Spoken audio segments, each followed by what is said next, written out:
Saya ingin tanya ke kawan-kawan semua, panitia juga boleh jawab.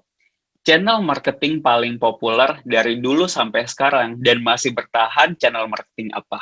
FB, bukan. Friendster. Mohon maaf, Friendster udah nggak ada. TV, koran, bukan. Oke, kita lihat yang jawab dulu ya. Bentar. Benar, Mbak Dian. Oke, Mbak Dian nanti bisa hubungin admin saya ya. Channel marketing dari dulu sampai sekarang masih bertahan, yaitu mulut lewat mulut atau MLM ya. MLM bukan multi level marketing ya, anyway. Mulut lewat mulut artinya ini pun sama gitu di dunia zaman offline, dunia zaman dulu gitu kan, mulut lewat mulut itu tetap bertahan sampai sekarang. Karena kenapa? Manusia percaya manusia, manusia percaya temennya gitu. Saya percaya rekomendasi teman saya percaya apa yang dilakukan oleh orang tua saya gitu. Karena kenapa? Ya karena kepercayaan itu, apapun yang di share ya saya mau percaya gitu. Makanya content creation, kenapa saya bahas mulut lewat mulut, karena seseorang sharing sesuatu di postingannya dia atau di Instagram story. Misalkan nih, ada satu postingan di Instagram dan postingan itu di-sharing di media sosial, di Instagram story misalkan, dan saya melihat, wah, Mas Rio posting atau reshare postingan ini, berarti postingan ini menarik gitu. Saya sebagai seorang yang temennya Mas Rio misalkan, ya saya mau klik postingan itu gitu, saya mau lihat, dan pada saat itu bermanfaat buat saya mau share hal itu juga. Dan itu adalah konsep mulut lewat mulut melalui Instagram ya atau sosial media. Pada saat teman kita sharing postingannya kita, itu akan sangat bisa membantu untuk menjangkau lebih banyak orang dengan cara organik gitu. Nah, gimana sih? Pertanyaannya adalah gimana caranya buat konten yang mau di-share oleh orang lain? Orang nggak akan pernah peduli dengan konten kita sampai kita peduli dengan mereka. Ini yang kawan-kawan capture dan pahami gitu. Setiap kali pengen posting, tim saya selalu bilang bahwa tanyakan hal ini. Apakah hal ini membuat orang lain bisa dapat nilai atau enggak? Karena kalau enggak, mereka nggak akan pernah peduli gitu. Ya karena kita aja nih, kita buka sosial media, kita itu pengen masuk sosial media bukan untuk beli sesuatu, iya kan? Kalau kita pengen beli sesuatu, otomatis kita buka apa? Kita buka Tokopedia, kita buka Bukalapak, atau kita buka website dari online shop yang kita pengen beli.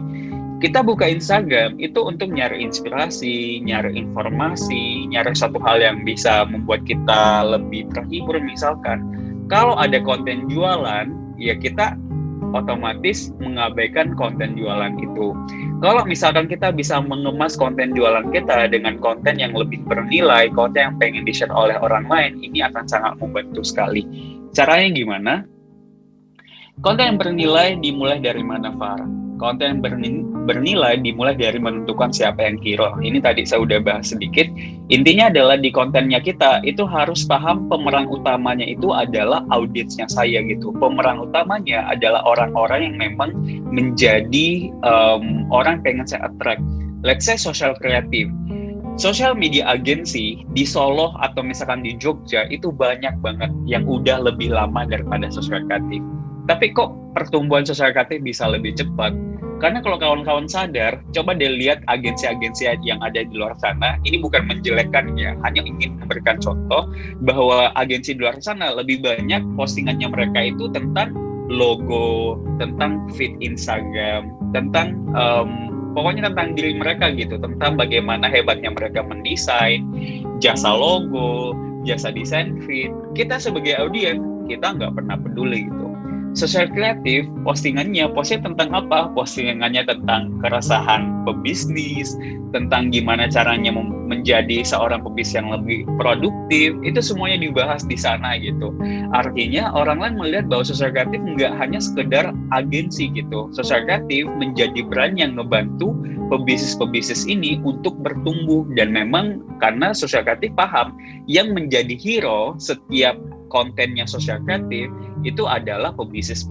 Makanya orang lain bisa lebih relate dengan postingannya kita karena ya yang menjadi hero itu adalah mereka.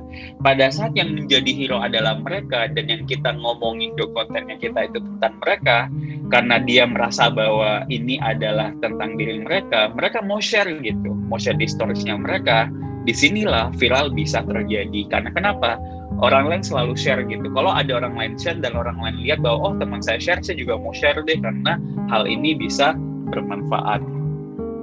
Nah, ini penting juga kawan-kawan paham bahwa orang lain akan membaca konten kita pada saat konten kita itu tentang 3 hal ini.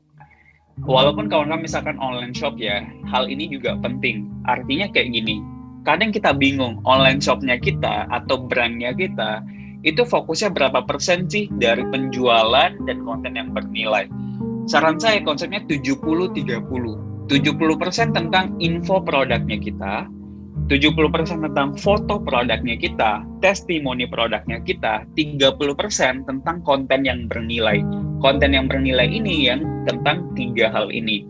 Karena 30% dari konten kita, inilah yang akan membantu konten kita bisa lebih viral. Karena siapa sih yang pengen share postingan jualan? Pasti nggak ada gitu. Kecuali kalau keluarga kita pasti dia pengen share karena ya ini bisnis anak saya misalkan. Tapi kalau teman kita atau audiens kita, apalagi kalau misalkan postingan kita tentang foto produk, well itu penting, tapi orang nggak akan mau share gitu karena ya walaupun saya suka dengan produknya, ya apa tujuannya gitu untuk saya share hal itu. Tapi kita bisa mengantisipasi hal ini dengan membuat konten yang nggak jualan, tapi tetap satu value dengan audiensnya kita, satu value dengan brandnya kita. Konten pertama yaitu konten tentang to learn how to do something. Nah, to learn how to do something itu maksudnya gimana?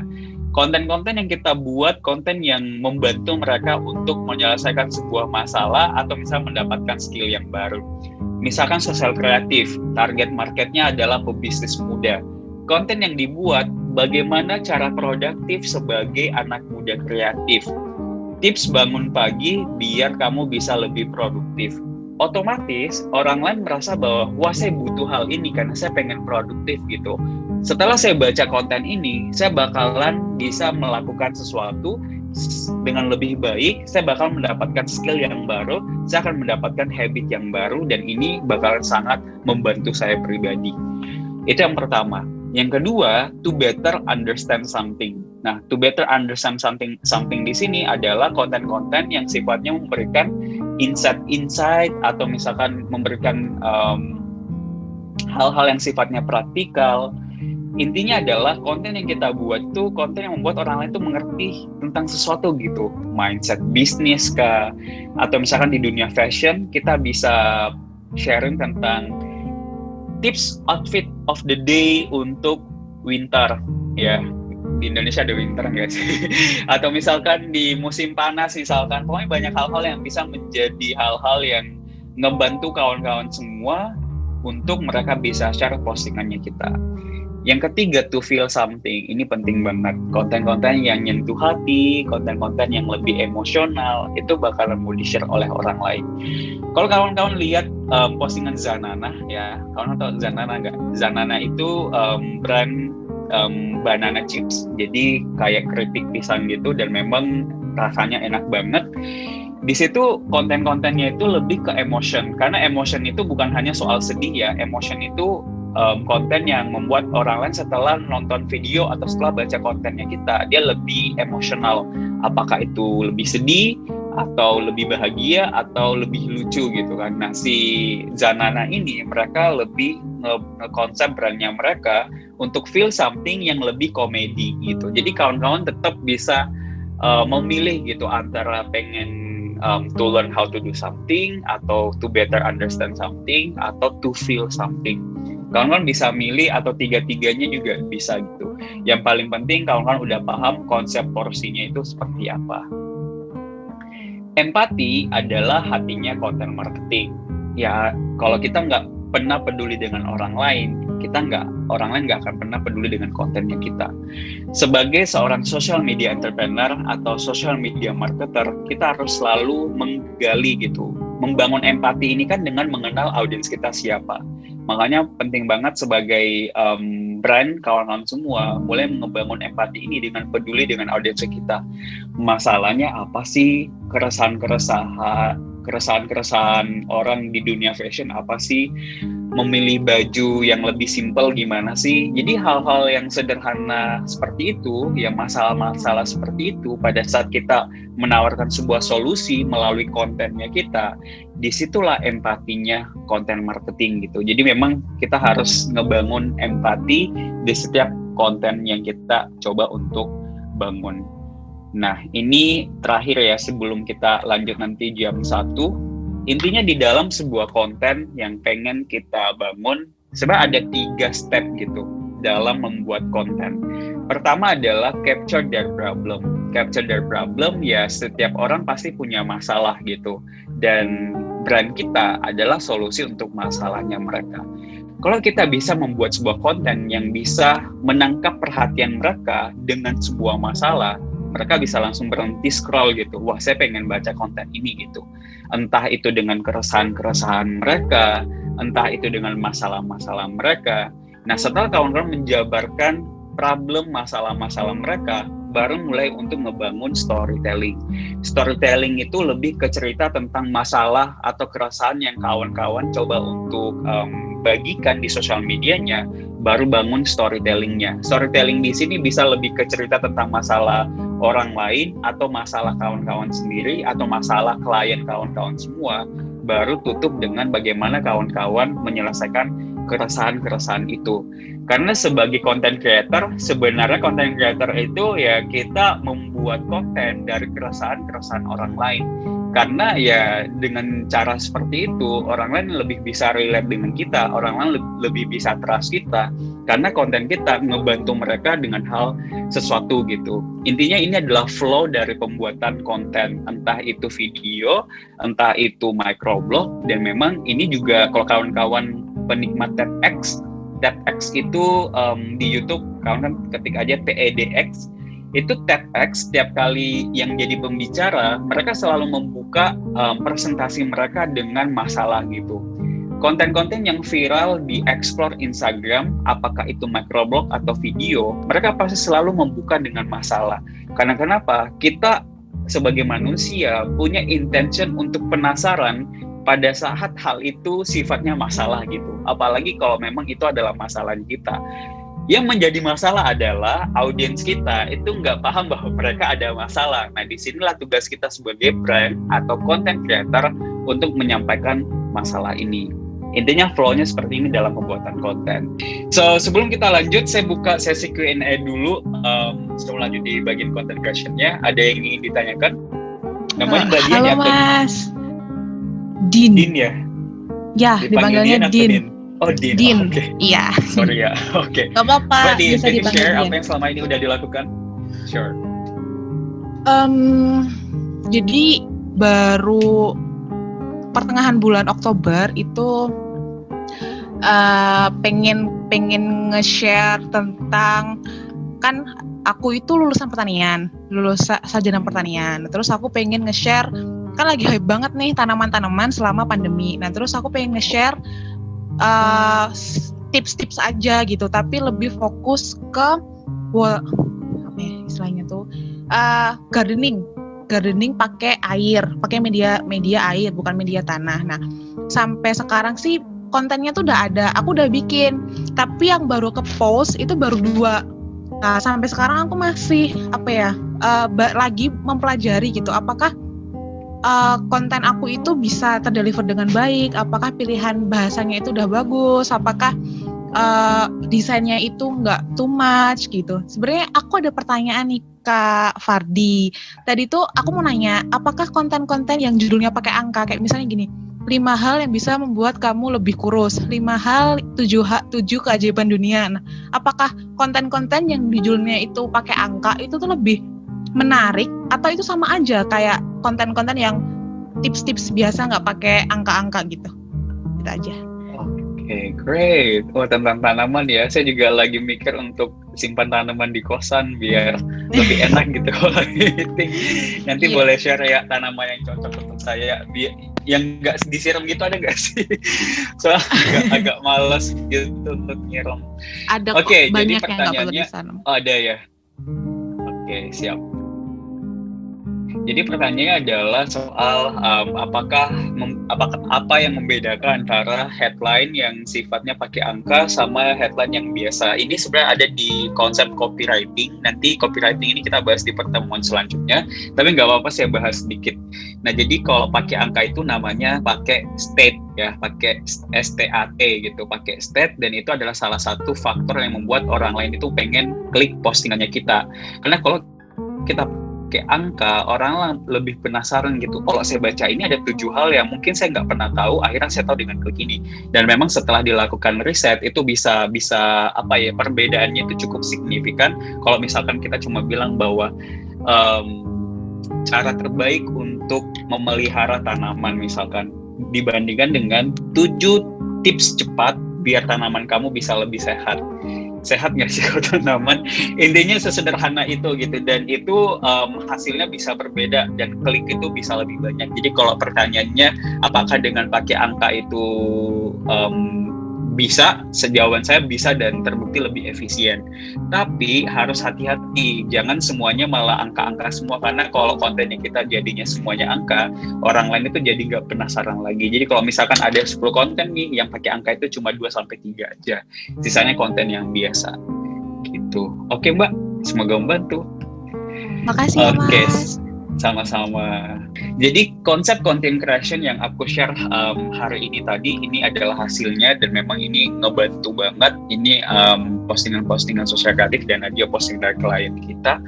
Ini bisa menjangkau sampai 2 juta, 1 juta orang. Kok bisa? Sudah tanpa iklan loh. Kalau misalkan kita coba untuk pakai iklan, ini biayanya pasti udah mahal banget gitu. Tapi kita bisa menjangkau dengan konsep content creation. Artinya apa? Artinya ilmu untuk memahami bagaimana konten itu bekerja adalah salah satu hal yang memang kita wajib pahami banget.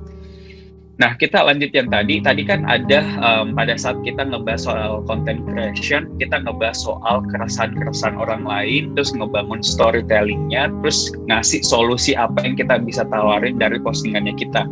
Karena nggak bisa kalau misalkan kita udah bikin sebuah postingan, bikin keresahan, membuat cerita-cerita tentang masalah orang lain misalkan, tapi kita belum mampu untuk memberikan solusi tentang apa yang dari masalah yang dihadapi oleh orang lain. Itu sama aja kayak konten kita itu konten creator yang mengumbar masalah terus udah selesai terus lari gitu.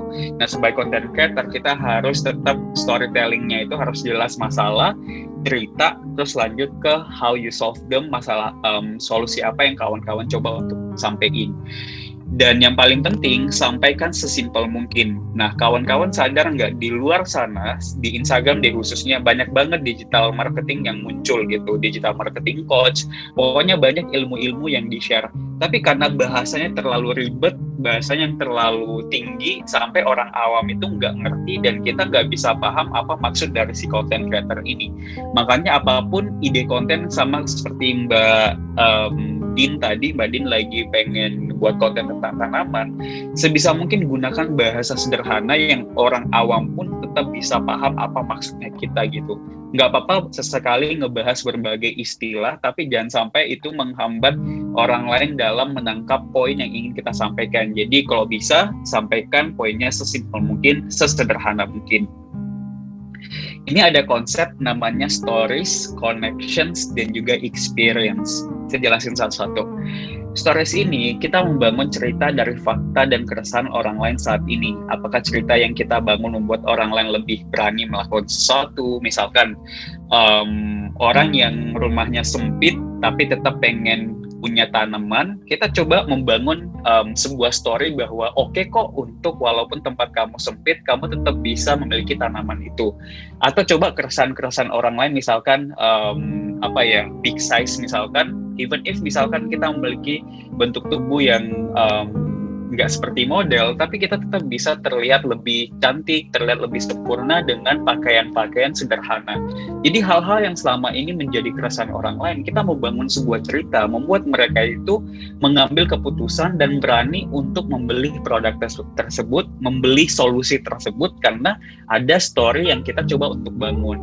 Karena dari konten kita, apakah itu benar-benar menenangkan mereka atas tindakan mereka? Artinya pada saat mereka membeli tanaman itu, mereka merasa bahwa oh iya ini bukan aku sendiri ternyata ya, oh ternyata apa yang aku lakukan aku udah mengambil keputusan yang tepat.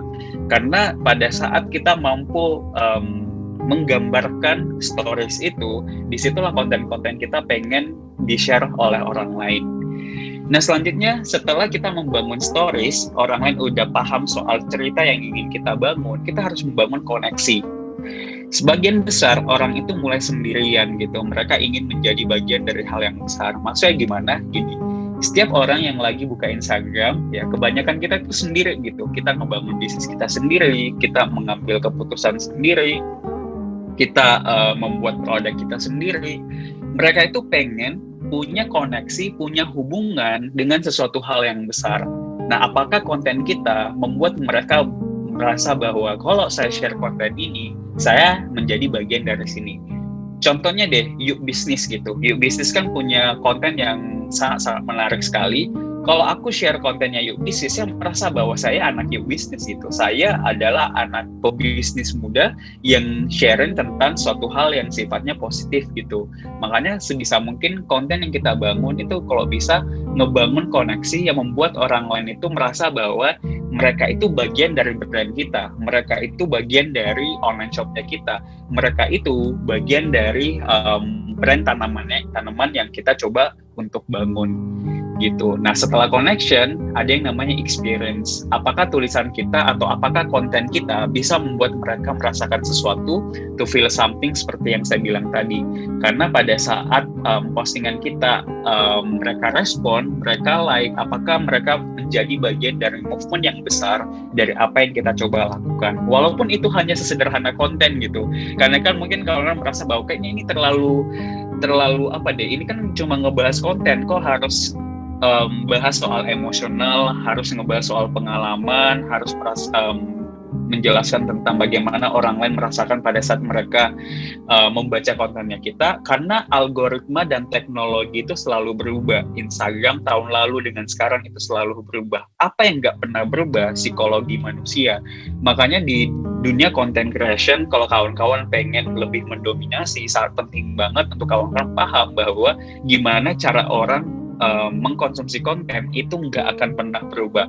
Saya secara pribadi atau kawan-kawan semua pasti ya kalau kita lihat konten yang sedih ya otomatis kita sedih gitu. Kalau kita membaca konten yang memotivasi, kita juga ikut termotivasi.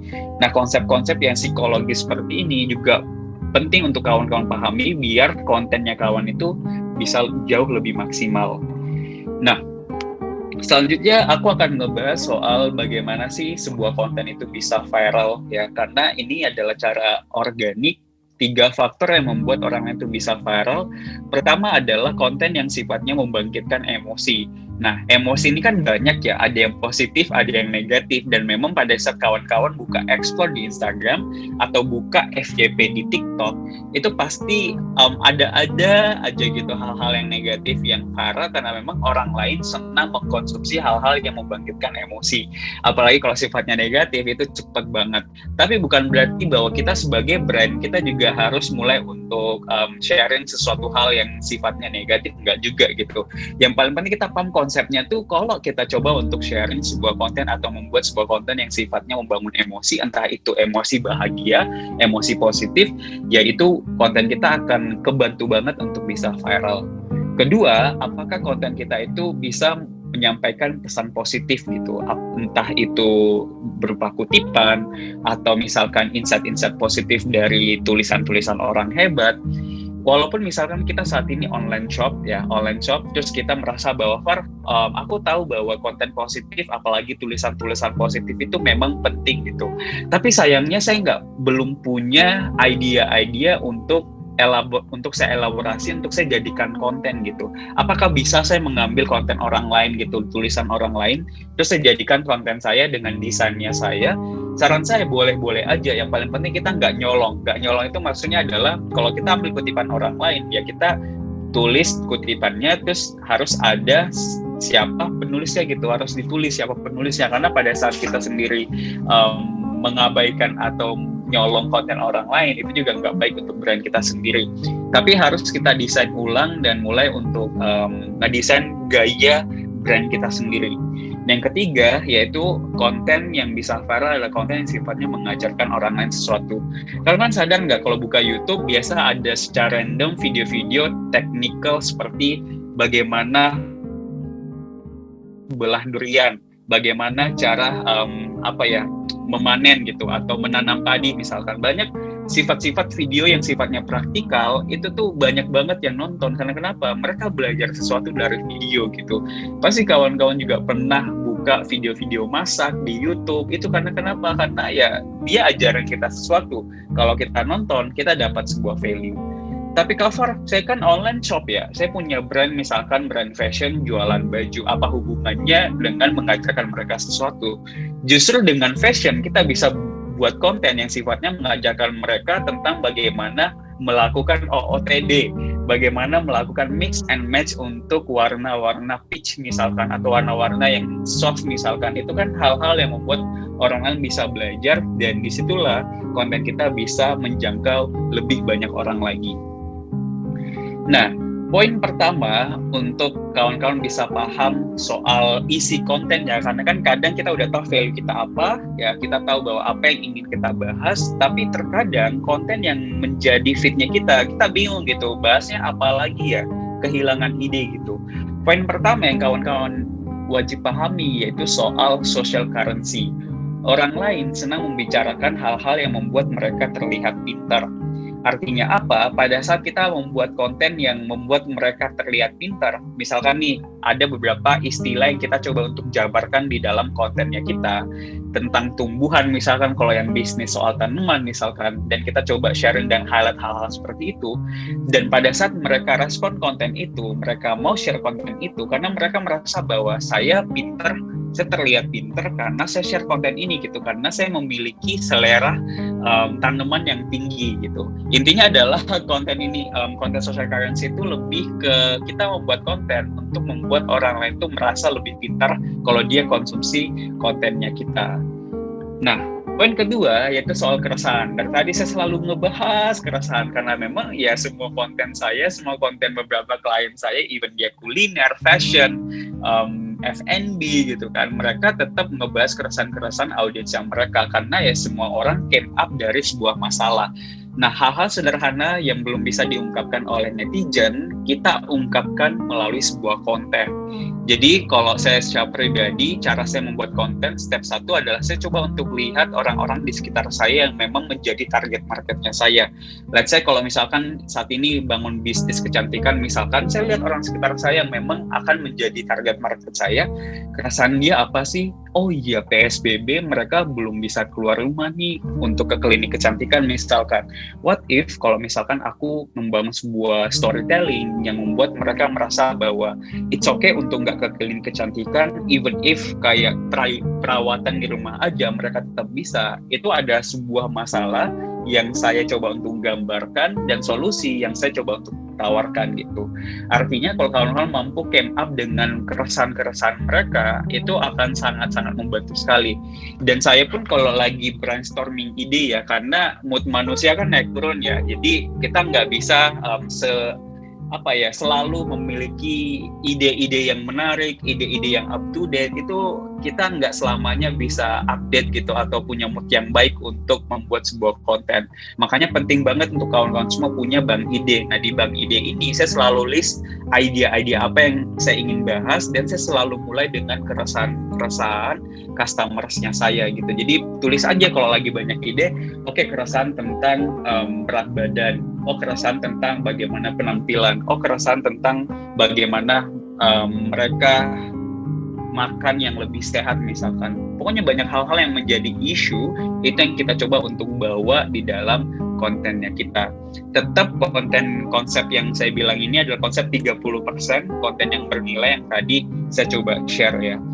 Nah, selanjutnya yaitu emotion. Kalau kamu peduli, kamu pasti akan share tentang hal ini. Artinya, kalau misalkan kita ngebangun cerita, kemarin Social Creative, kalau kawan-kawan lihat postingannya, Social Creative ngebangun sebuah cerita tentang seorang copywriter yang bingung ya, dilemanya itu antara memilih kerja atau memilih untuk bisnis.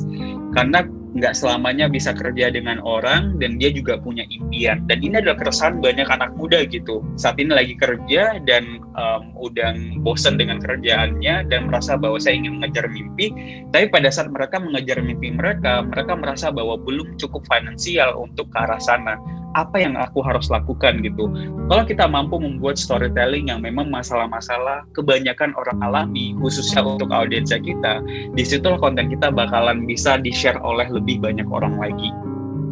Nah, selanjutnya tentang general issue. Nah, general issue ini ya konten-konten yang sifatnya semakin umum, semakin besar kesempatan untuk dibagikan oleh orang lain. Jadi konten-konten sederhana aja sih. Jadi kalau bikin konten itu yang paling penting bukan soal ribetnya, bukan soal bagaimana hebatnya kita. Sederhana aja gitu, hal-hal simpel yang kita alami, hal-hal simpel yang kita lihat di sekitar kita, itu kita coba untuk elaborasi menjadi sebuah konten. Disitulah kita bisa membuat konten yang lebih bisa relate buat mereka gitu. Jadi kalau misalnya saat ini kita kebingungan bikin konten seperti apa, coba aja gitu, lihat-lihat hal-hal general yang semua orang bisa paham, kita coba untuk jadikan sebagai sebuah konten. Selanjutnya yaitu practical value. Practical value itu lebih ke hal-hal praktikal yang berguna untuk orang-orang di sekitar kita. Jadi kalau misalkan di bidang self development, biasa saya sharing tentang 3 aplikasi yang bisa membuat kamu lebih produktif. Ini yang saya gunakan, ini yang saya lakukan gitu. Coba untuk di-sharekan, dan itu juga akan bisa ngebantu banget untuk konten kita itu bisa lebih naik lagi. Jadi hal-hal sifatnya praktikal, hal-hal yang ngebahas soal how to-nya gitu, hal-hal teknis gitu, itu bakalan membantu banget. Selanjutnya building stories. Tadi saya sempat bahas ini juga, stories yang orang lain mau sampaikan tapi belum bisa disampaikan, itu bisa kita sampaikan lewat stories. Disitulah mereka bisa membantu untuk sharing kontennya kita, karena daripada mereka ribet untuk bikin konten sendiri, mending sharing aja konten yang memang udah ada, dan itu yang kita coba untuk maksimalkan di dalam online shopnya kita atau di dalam brandnya kita. Selanjutnya ini adalah satu hal yang bisa ngebantu sebagai quick tips aja, walaupun nanti ada sesi khusus untuk ngebahas Instagram marketing. Interact with big account sesering mungkin. Jadi kalau kawan-kawan saat ini akunnya masih baru banget dan gimana cara untuk bisa naik, hal pertama yang aku saranin adalah kawan-kawan silakan interact atau berinteraksi dengan akun-akun yang besar gitu. Jadi kalau misalkan kawan-kawan pengen komen di Instagramnya mereka, karena kan semakin banyak orang mengunjungi profilnya kita, semakin besar jangkauan postingannya kita. Jadi angka profile visit itu sangat-sangat penting banget gitu. Artinya pada saat ada seseorang nih komen di akun kawan-kawan semua, hal pertama yang kawan-kawan lakukan adalah pasti mengunjungi profilnya. Ini siapa sih? Dan memang bayangkan dalam sehari kawan-kawan lakukan hal misalkan 20-30 orang yang datang ke profil kawan-kawan semua. Jangkauan kawan-kawan semua itu akan semakin diperluas gitu. Karena kenapa? Apalagi kalau yang mengunjungi adalah akun besar. Quick tips, kawan-kawan kalau komen di postingan orang, itu kalau bisa mention mereka gitu. Kalau kawan-kawan mention di Instagramnya mereka, itu namanya kawan-kawan atau komennya kawan-kawan, itu selalu muncul paling atas. Apalagi kalau misalkan akunnya besar, ya influencer atau content creator yang saat ini udah punya audience yang gede, mereka masih bisa melihat komennya kita kalau kita coba untuk mention mereka. Jadi jangan hanya sekadar komen aja gitu, kalau ada nama mereka kita tag, itu bakalan ngebantu banget. Selanjutnya kawan-kawan selalu pahami bahwa satu konten lagi gitu, kita nggak pernah tahu ya konten mana yang bakalan viral ya, kita nggak pernah tahu konten mana yang bakalan direspon lebih baik, kita nggak pernah tahu konten apakah microblog, apakah video atau kutipan, kita nggak pernah tahu gitu. Satu-satunya cara untuk tahu apakah konten itu bekerja atau enggak, ya dibuat terus diposting gitu. Jangan kebanyakan mikir, karena kan selama ini kalau kawan-kawan baru aja mulai di dunia content creation, kita selalu berpikir bahwa ini kayak belum sempurna, kayaknya ini nanti responnya nggak terlalu bagus, kayaknya microblog udah terlalu banyak, ujung-ujungnya kita nggak melakukan apa-apa. Nah, saya nggak bisa bilang bahwa konten terbaik itu adalah konten microblog atau konten terbaik adalah konten video, karena kan ada 3 jenis konten ya kawan-kawan. Pertama yang sifatnya video, kedua sifatnya fotografi ya atau foto yang satu slide aja, Terus yang ketiga yaitu multiple post. Multiple post itu lebih ke slide to slide yang memang ada beberapa slide di dalam postingannya. Kalau kawan-kawan tanya, di antara 3 postingan ini, yang mana postingan terbaik yang kita coba untuk manfaatkan di Instagram? Saya nggak bisa jawab gitu, karena kenapa? 3-tiganya masih oke per hari ini gitu. Tergantung kawan-kawan kekuatannya ada di mana, dan audiens dari kawan-kawan itu siapa gitu. Selama ini mereka pada saat lagi mengkonsumsi sebuah konten, itu lebih enak apakah video, apakah dengan microblog, kita nggak pernah tahu jawabannya kalau kita nggak coba untuk mulai melakukan yang namanya testing. Nah itu aja sebagai presentasinya, nanti kita diskusi aja kalau misalkan kawan-kawan ada hal yang pengen ditanyakan. So ini sebagai penutup yang berwawasan luas akan dikalahkan oleh mereka yang mau mengambil tindakan. So itu aja, dan kita bakalan coba untuk melakukan praktis, karena tadi kita ngebahas 2 hal. Pertama itu soal branding, kedua yaitu soal content creation. Yang paling penting hari ini sebelum materi ini selesai, kawan-kawan wajib banget untuk tahu brandingnya itu apa dan konten yang seperti apa yang kawan-kawan bisa bangun. Tugasnya sederhana. Yang paling pertama adalah kawan-kawan coba untuk tulis nama akun Instagramnya. Terus yang kedua, value dari kawan-kawan itu, value apa yang kawan-kawan ingin bangun. Karena kan tadi aku udah share tentang value 50%, 50%-nya lagi tentang apa yang lagi terjadi di Indonesia dan dikombinasikan jadilah sebuah konten. Terus yang ketiga, kawan-kawan coba memilih konten seperti apa yang kawan-kawan pengen bikin untuk menjadi fondasi konten kawan-kawan semua, apakah itu microblog atau video atau misalkan foto. Sebelum ke tugas, ada yang ingin ditanyakan? Ya, Mas Fadli, tadi kan kita udah membahas tentang membangun brand ya. Nah, sebelum kita melangkah ke situ, kayak misalnya saya ini kan berangkatnya dari reseller banyak produk Palu Gada gitu. Nah, untuk milih satu produk yang mau kita branding tuh apa aja pertimbangannya? Oke, berarti Mbak saat ini jadi reseller ya? Reseller banyak brand gitu ya? Reseller produk fashion gitu. Dan itu bukan cuma satu brand? Iya, nggak cuma misalnya baju nih, ada beberapa.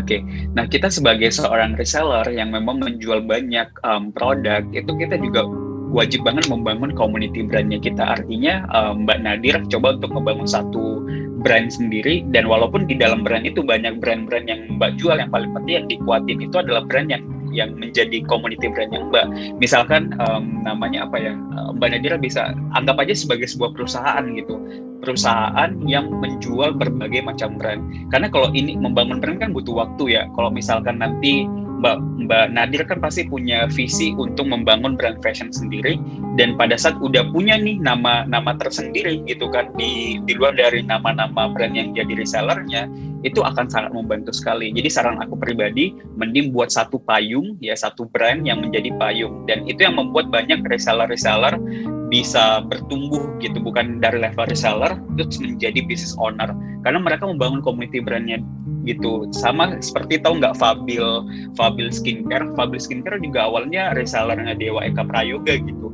Terus setelah kebentuk, dia nggak nge-branding sebagai resellernya si A misalkan. Dia coba untuk membangun community brand dia sendiri sebagai payung brand dia, tapi produk yang dijual itu tetap produk orang lain gitu, tapi dia punya payung sendiri. Pada saat dia pengen launching brand, itu membantu banget gitu pada saat pengen launchingnya. Itu sih saran saya Mbak Nadir, semoga membantu. Halo, selamat siang.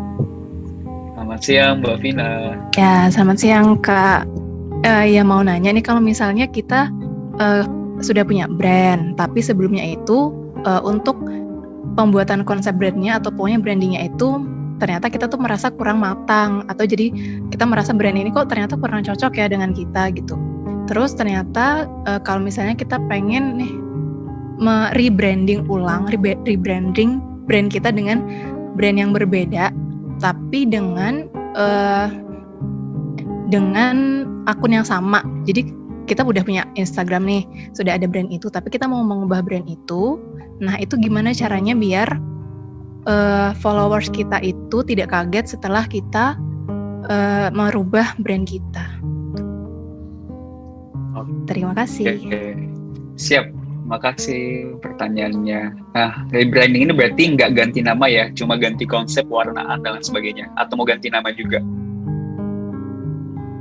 Iya, ganti nama, ganti konsep, ganti semuanya gitu. Oke. Terima kasih.